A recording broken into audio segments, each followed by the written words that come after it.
Recently, the last few days, I've done a series of stories about my wife's 4 DUIs and individuals' theories, and they've actually blown up quite a bit. They've gotten quite a bit of views, but unfortunately, with a lot of views, you get a lot of insane comments similar to this. And this, I'm going to try and work through this with a straight face, but oh my God, some of the off the wall comments, if I could tell you all of them. Nothing against this particular person, because obviously they don't have any concept what they're talking about. They have not had any experience down this road. But I wish people would really look at the page and understand what my page is about. But I'm going to read this to you. And this really had to do with my wife's first DUI. And what happened is, if you can go back and review it, my car broke down. I took it to a dealership. I was about an hour away from home. Okay, and I asked my wife to come pick me up. Horrible me. I asked my wife to come pick me up, and she never showed up. And I ended up being stuck there for about 9 hours. But there's an element that I didn't really mention because I didn't think it was particularly important. But I'm going to read this first.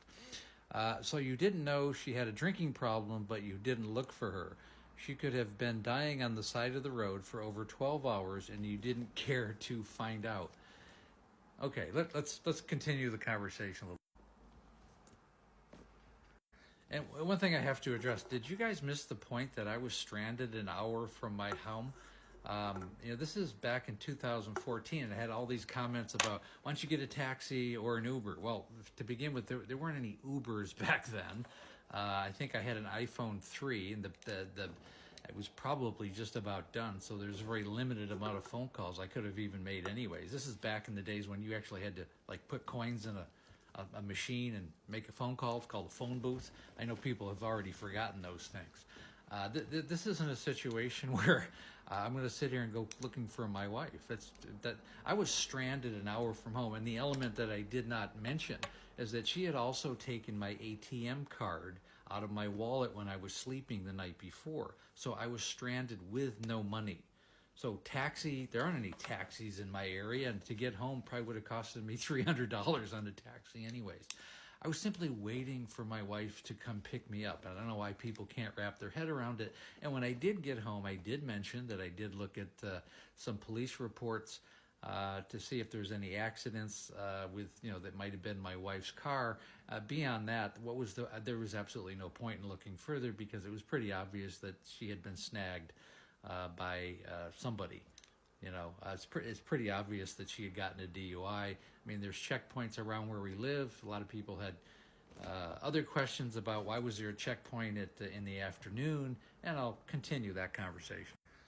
And yeah, we had checkpoints. We have checkpoints in our town in the middle of the afternoon because it's Temecula, and there's about 40 wineries in the area. So a lot of people do tend to, especially there's one road called Rancho California, which is I lived right off that road, not too far away from it, and it's a main thoroughfare, and cars go up and down it from the wineries.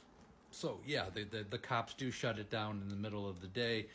I don't know why people think I'm just sitting here coming up with stories or something. It still amazes me. People question every single thing you say when you're telling a story. I find amusing.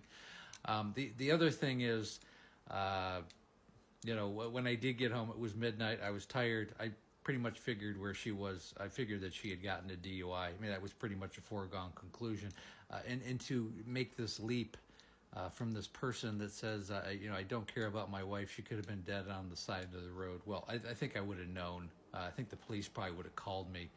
So, these kind of angry rants are absurd. I really wish people would just kind of, instead of making nonsensical statements like this, as so many people do. I mean, I had hundreds of really stupid comments, honestly, in my filter.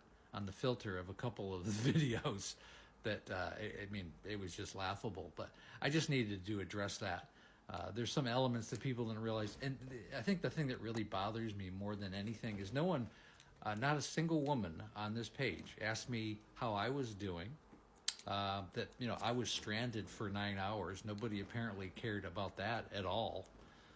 That was not a concern of anybody's, because obviously, a man being stranded, it's no big deal. They'll figure it out. But a woman, oh my God, it's the end of the world. And you have to realize people need to take care of themselves. I mean, my wife needed to learn to take care of herself. I'm not her prison guard, I'm not her police officer, and I'm not her father. I was her husband. People fail to understand that. And when you have an alcoholic in the family, it's amazing to me how many people who've never been through the experience really have no concept of simply what they're talking about. Anyways, if you've listened this far, appreciate listening to the rant. I know a lot of people follow me, and they do get a lot out of what we're doing here.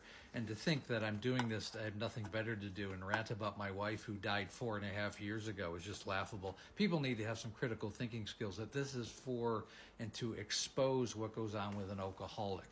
Okay, on that note, again, I go live Monday through Friday right around 6 o'clock. Pacific Standard Time, 9 o'clock Eastern Standard Time. And the link for the Facebook group is called There's an Alcoholic in the Family. Again, the link is in the bio, or you can go to Facebook. It's easier just to go to the link. And when you're ready to work with me one-on-one, we have my coaching program. Set up a breakthrough call. Takes about 45 minutes to an hour. Link, again, is in the bio, and the Calendly link. I'm looking for people who want to change their lives and the lives of their family. And I've helped thousands of alcoholics, and just as importantly, I've helped their families. So again, thanks for listening.